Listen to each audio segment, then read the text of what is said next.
Hi again, everybody, and welcome to another edition of Around the Town with Chuck. My name is Chuck Guglielmo. It is a weekly interview show where we talk with interesting people around the community. And we are taping the show on Tuesday, February 13th. And my guest today is Conneaut Area City School teacher, Kari McKinley. Kari, thanks for being with us. No problem. Thanks for having me. Kari, we're going to talk about something you do very well, besides teach, and that's put together these craft shows. I think you do 2 a year. I didn't know you do 2 a year until I saw it on Facebook. And I want to talk a lot about that. But first, how many years you've been teaching now, and what do you teach? This is my 12th year, which makes me feel very old. But I teach special education with the English department. So I do reading in there also, and then I kind of what they call push into the regular English classrooms. And this is all at the high school? Mm-hmm. Yep. So what made you get interested in teaching? Is that something you wanted to do when you were going through high school? Yeah, I mean, probably from the time I was in grade school, I liked it.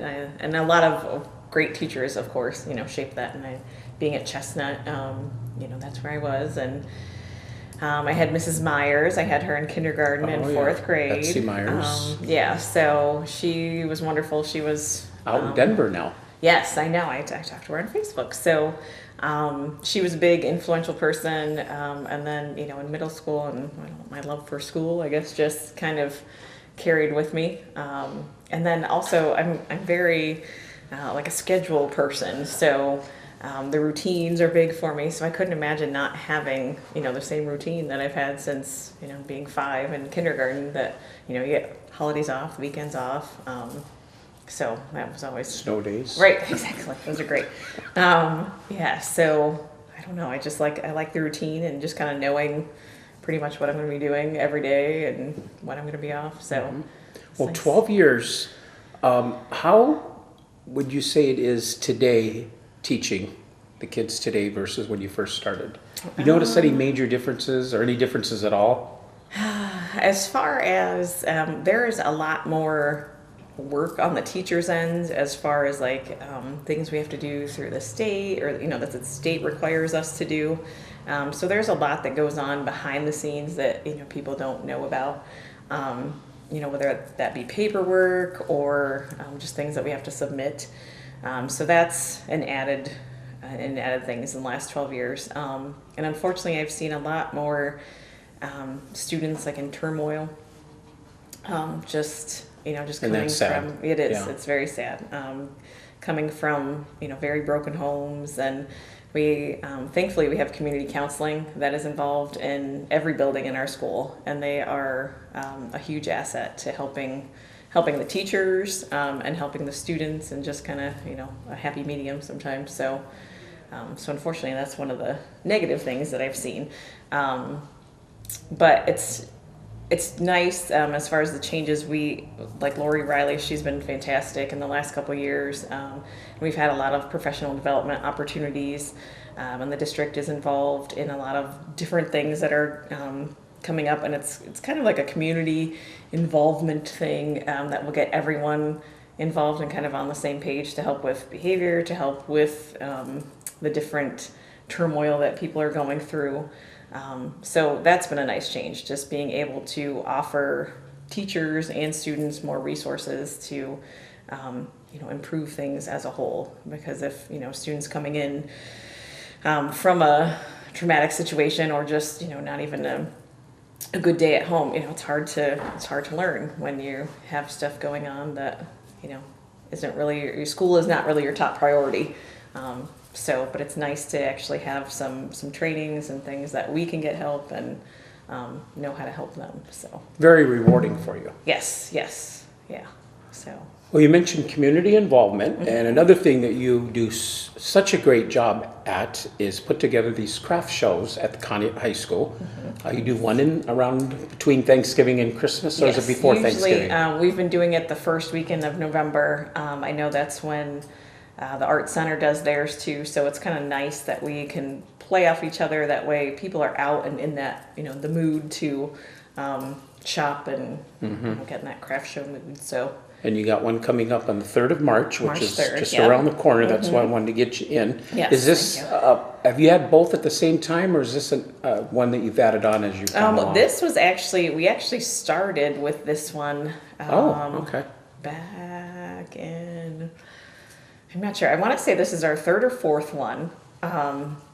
And so we started with this one, and then we branched into the November one. And for November, for the fall one, I try to stick with like the same weekend in November. That way people know. And the spring one's a little bit different because we always try to fall. It depends on how Easter falls, because I try to have it before Easter. And ideally, it'd be nice to have it like before St. Patrick's Day, because I know sometimes the crafters have different decorations for the holidays. So I know last year, I think our show was in April, like the beginning of April. So it stinks that I don't really have a exact date to give people. But Is a lot of that deal with the availability of getting to high school? yes, excuse me. I try to plan ahead. Like I've already put November show in the big calendar for next year, and I need to look at the dates for Easter and things like that. But yeah, so it does usually, the cafeteria, that's where we hold it. It's not in big need during that time. In the fall, it's a little bit trickier because we do usually have a play. So Emily Wacker and I usually kind of have to coordinate things then, but she's been flexible with it, so that's nice. Well, it's really great. Are you a craft person yourself? I am not. I'm more of a vendor. I sell Scentsy, which is like handcrafted warmers, which I don't handcraft, but and then the scented wax. So I don't make them, but so we have, other than crafters, we also have vendors. So like Pampered Chef, Tupperware, Scentsy. I'm trying to think. There's jewelry people like Premier Designs. Yeah, a lot of great vendors. I know some of the ones I like are Bill Dalton's paintings. Yes, and I've been trying to get him back to come for the spring one, but he's more of the fall because he does the Christmas bulbs, which are beautiful. The one at Christmas time, in case you don't know, Kari, I like sports. You had a booth there that had a lot of sports stuff too. Okay, no, I don't even remember that one. Yeah, it was very good. That all kind of school apparel from all the schools in the county. Okay. It was very nicely done. How do you go about getting the vendors? Do you go out and look for them? Do they contact you? It's a little bit of both. Facebook is huge. I'm a part of different groups. In Facebook, there's like a Northeast Ohio Crafters and Vendors group, and there's just tons of different ones. So I post a lot on there. Being that we've done this for a few years now, I have emails from all the people who have gone or participated in our shows before. So I send out a mass email to them asking if they're interested. There's also a book that's published, I believe, in like Asheville and Lake counties and surrounding areas that has our upcoming shows, and shows like all over the place. So I've had people contact me that way. So it has our show dates, and then it has my information and how to get a hold of me and the times of the show and things like that. So, but Facebook is huge, and kind of just word of mouth. We also do, I make flyers that go out with every student in the district, and then Lori Riley does an all-call and announces that to everyone to just kind of remind them that the craft show is coming up, and so that helps boost business too. So approximately how many vendors do you usually have at these shows? Our last show in the fall was our biggest. We had you were out in the hallway. Close to 70, yes, and that was surprising. So we had a lot. Generally, we are anywhere between 40 to 60. So right now we're right around 40. There's a lot of people that kind of bring things last minute, which is okay. It just kind of makes for, usually we try to give the people who are returning crafters and vendors and who turn in their applications sooner, we try to give them, first dibs on placing them in the cafeteria. ultimately, we'd like everyone to be in there, but unfortunately it just either gets too crowded, depending on the numbers. So sometimes we have to branch out in the hallway. Which is a good thing. Right. So, and from what I've heard, I know Geneva High School has a really big one in the fall, and they have, like, that's the norm for them to go down the hallways and classrooms. So, I don't know, I guess it depends on how people feel. Sometimes people feel too overwhelmed by it. Other times people think it's great. So, The cafeteria, do you feel that that's better than, say, using the gymnasium? it is, it's the gymnasium. It's kind of limited, and plus our coaches get very protective of the floor, which I understand. So And practices, probably. right. So it's a little bit harder for the gym. So we've talked about it. We've considered it. Maybe someday if it branches that far. But usually, like, we do have to share it. We would have to share it with, like, the basketball team because they're usually practicing in the fall. And even in the spring, I know that sometimes the softball and baseball teams are there for, if the weather's not good. So we've talked about it, but I think the cafeteria offers a better space. The bathrooms are closer. Just the lighting is better too, I think. And we've been utilizing the library. That's where I stick the crafts for kids. So we usually have that in there, outside in that hallway. And it's easier too for the crafters and vendors to kind of access. They usually come in either Jackson Street or Mill Street. And a lot of them, have these big dollies that they wheel things in. So it's just kind of better access to have it two different locations that people can come in. So Kari McKinley is my guest, Conneaut High School teacher and facilitator, I guess I would call it, as craft shows here at the Conneaut High School. And obviously, Kari, you have people that help you. Yes. Acknowledge yes. Your helpers and what they do for you on these days. Okay. Suzanne Nellis, she's also a teacher at the high school, and she's been a huge help with me as far as setups. She also helps spread the word, getting the word out there on Facebook. Or she also does a lot of crafter and vendor shows. She sells 31. So she, is an advocate for me. She'll pass out applications or pass out my business card and try to recruit some people for me. So that's been nice. She's helped me in the past with the setup for inside the cafeteria of, like, who's going to go where, and if someone needs electricity. So that's a lot to do, and to mark off the areas. Excuse me. So she helps me with that. Kathy Gephardt, she's in charge of National Honor Society, so they are in charge of the concessions, so that's a big help. It's one less thing that I have to do, and they get to benefit from that. Do you find a lot of people that come visit the concession stands? Oh, yes. We have, and a lot of them are the crafters and vendors themselves.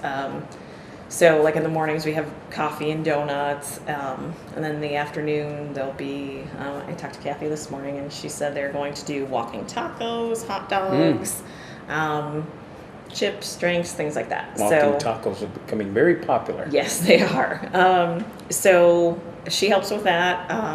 I have other friends, Evelyn Wacker, Barb Krasicki. They are my partners in crime that like to help me. Or I don't know if they like to, but I guilt them into helping me.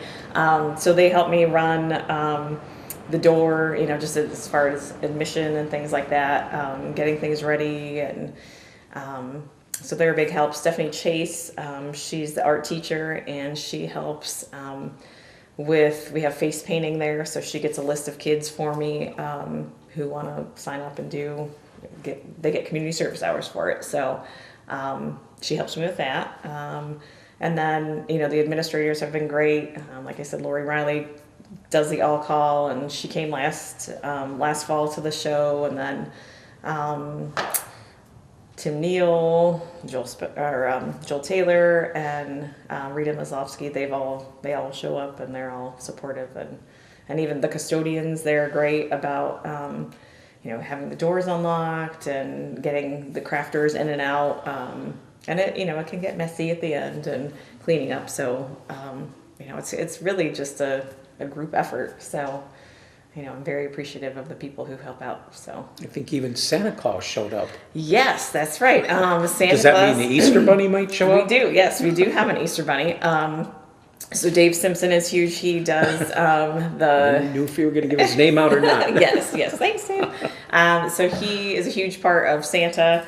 He gives up his time to come to the fall show, and he plays the part of Santa very well. So we get him a sack with candy canes in there, so he passes those out. And it's free photo ops for whoever. So this year the Easter Bunny will be there. Last year we had a student do it. The costume's a little bit smaller. So we had a student who did it last year, and he enjoyed it. He played the part, and we gave him a little break, here and there to take the mask off and cool off a little. And I got him a little basket, and we put little dum-dum suckers in there. So, he hopped around and gave kids suckers. So this year, one thing that I'm hoping to add on is there's a man who does balloon animals. He can come dressed up as a clown, or he just comes regular street clothes, which I think I'm going to go that in, because I know some people are not fond of clowns. But I've been to some different shows that he's been at, and he's phenomenal. Just the different things he can do with balloon animals are amazing. My girls love it. So I think I'm hoping to be able to add him on for a couple hours, maybe like 11:30 to 1:30. I need to call back and finalize that, and there'd be no charge for it. Like, we pay for his services, but you guys really do a tremendous job on that. So this one coming up on March 3rd. So when did you start preparing? I started preparing back in the fall. Wow. Yeah. Right. Probably before the fall one. Right. So I would sending out the email to, you really do plan ahead. Of time and work plus teaching at the same time. Yeah. So I'd let the crafters and vendors know when the next show will be. That way they can mark it down, because especially in the fall, there's a lot of competition, I guess, as far as different areas that do. Even as far as like Orwell and Lake County and Geneva, Asheville, they all have different craft shows that they do at different times, and it seems like November is usually full of craft shows. I was just going to ask you that. I know one year, I think you guys had it, and the one down at the Community Arts Center had it at the same time. Yes. Is that something you try to avoid? Or doesn't it really matter? No, I try, we used to do ours usually the week after theirs, and I actually haven't spoken with anyone at the Arts Center about it. I personally think it's good to have it the same weekend, because when people are out and about, they're in that mood. They kind of want to go different places, and there are so many crafters and vendors out there, that it's not like, we have everybody. There's definitely, there's people at both places. So to me, I think it's nice. I think it's beneficial. We've told people before. I know the Arts Center usually does theirs on 2 days. They do it Friday night and then Saturday. So, I've gone there on Friday night, if I'm done setting up in time. So to me, I think it's good, because a lot of people, like I said, when they're in that mode, they're ready to go place to place, and obviously we're not that far from the Arts Center. Sure. So. The vendors themselves, how much do they have to pay to rent a space? Does it vary? Yes. So crafters, so that's anything that's handmade. We charge $20 for a space, and there's no limit on how many spaces they can get.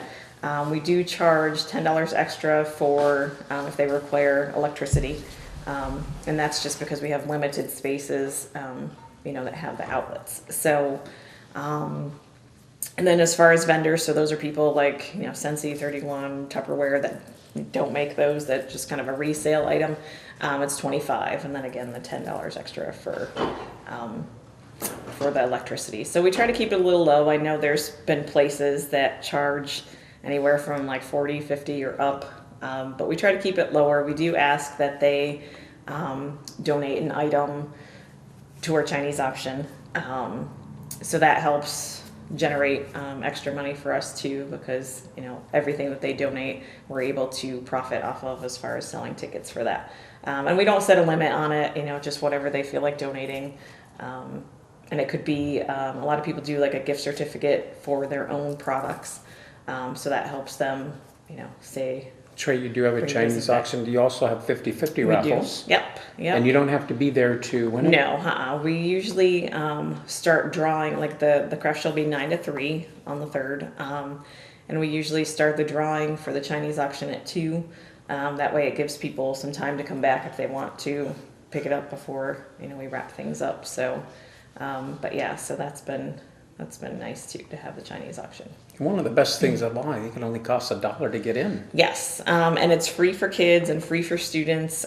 So it's only $1 for adults to get in. So. Do you find a lot of students, high school students, you mean? Or yeah, any students from? Do you find a lot that come? Typically, a lot will come and help out as far as to get community service hours. The NHS students are there too, helping out. So. And then, of course, kind of word of mouth, it just kind of spreads. And sometimes kids are there for basketball practice or whatever other practice, and they just swing by afterwards or before. And some of them, like we have some students whose parents are involved in the craft show too. So Deborah Fleming, I don't know if you know, she has 2 daughters at the high school. She makes pillowcase dresses, and they're super cute. So her girls both come. She's involved at the Art Center in Ashtabula too. She does the music there, and so she's very talented. I know the one we were at, maybe, I don't know if it was this Christmas. I think it was a year ago, before the booth that my wife liked was the one with the Herb girls were at. Oh yes, the LuLaRoe, and that's one thing. And I think that's kind of taken people by storm. The leggings. Unfortunately, Kelly's not going to be back this year, but we do have a couple different vendors from LuLaRoe that are coming, and their clothing selection is huge. So typically, when you have a vendor like for Scentsy or Pampered Chef, you can only have one vendor, and that's the company's policy. But LuLaRoe is different, so they can have, like, we could have as many consultants as we want.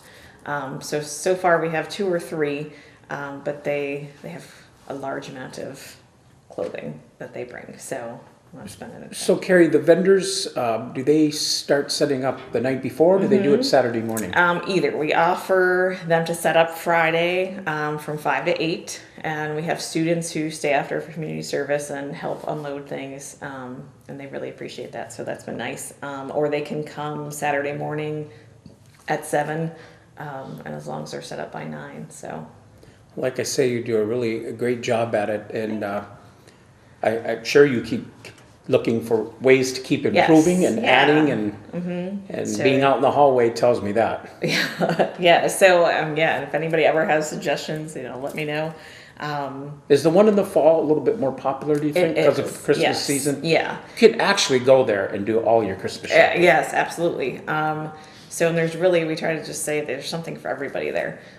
There's tons of kids stuff. I usually get a lot of Christmas ideas because my girls are with me a lot. So I'll say, okay, go look around, tell me what, Santa might be able to bring you, especially since he shows up later. So that's been nice, just for myself getting ideas. So, but the fall show is a lot bigger. I do have some crafters who I've contacted and they say, oh, I only do shows in the fall. Spring doesn't always bring the greatest crowd, I think, because in the fall, people are, have that Christmas shopping in mind, and they're ready to shop and they're ready to plan ahead and get their Christmas shopping done. And they're in the mood to buy or to decorate their house. So it's a little bit, sales I would say are a little bit better in the fall than the spring. So. Any last minute preparations you got, or you're pretty all set to go for March 3? I need to work on the setup, but like I said, we still have people who are applying. So the cutoff date is next Friday, which is the 23rd, I think, or I think it's the 23rd. 23rd. Yeah, 23rd. Yes, so that's the cutoff date. So it gives me kind of a week to work around the placement of the cafeteria. So that's really, but I really can't do that until I have everything in.